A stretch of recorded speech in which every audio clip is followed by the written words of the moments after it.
Welcome to my channel. I'm Zhangjin Xu. Let's look at the problem 53 in chapter 24. Chapter 24 is about capacitance, dielectrics, and electric energy storage. So there you can see, for these problems, it looks very difficult, but I think we can work it out together. So first one, we just list the given quantities, right? It tells us we have a conductor in digital circuit, and then the operation requires an energy is given at there. So this is energy required, and also you can see this energy is determined by the C and V, right? And it also tells us in past 20 years, the capacitance has been reduced by a factor of about 20. This is another quantity. So we can write it there. The ratio of capacitance from past to present is 20. Agree? And also tell us the voltage change has been reduced from 5 volts to 1.5 volts. So similarly, we can write the ratio of voltages from past to present as 5 over 1.5, right? Yes. And the next one, you can see the energy C changes, V changes, right? And then it also tells us the present days, right?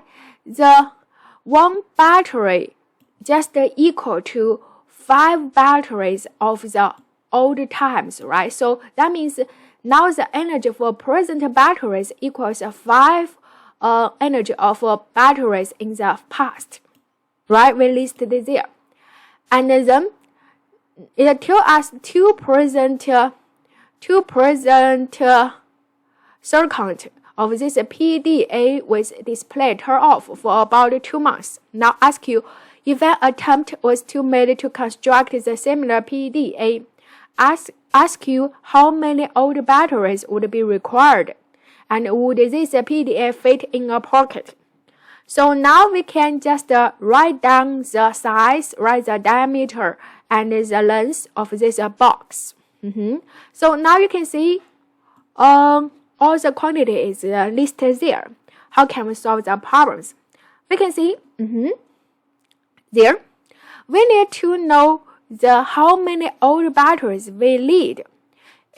We know it lead 2, right? It tells us it lead 2, right?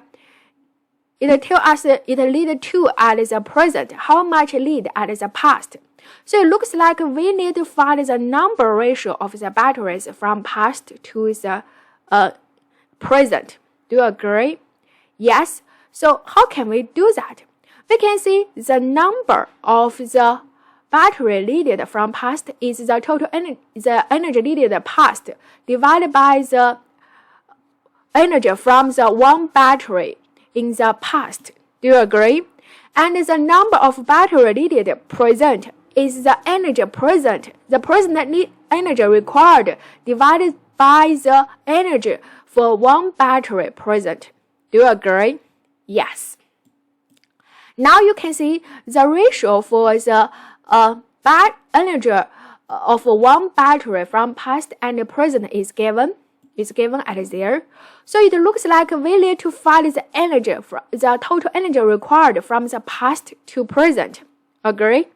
And luckily, they give you the function for the energy required, right? So in this case, we write it down there. We can write the ratio from the energy past over the energy present, and then input the given functions there, right?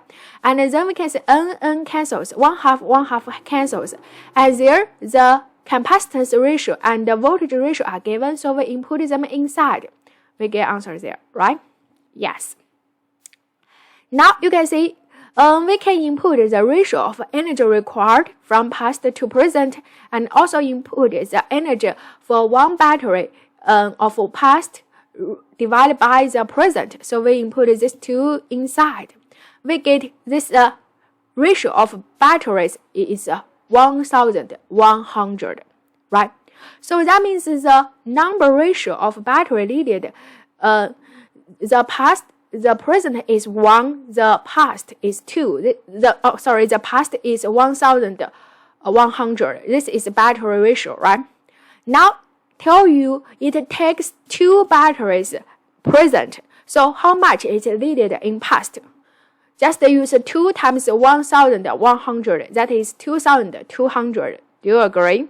Yes. Now we solved the first question. It looks like we need 2,200 batteries in the past.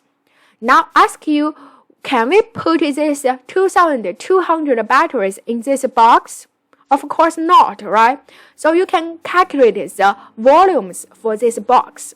So you can say present batteries box, there you can say pi r square L, right? If you want it in the past, you can say you need to times the 2,200 inside as a ratio, and you can say this is much bigger than the present battery volumes. Thank you.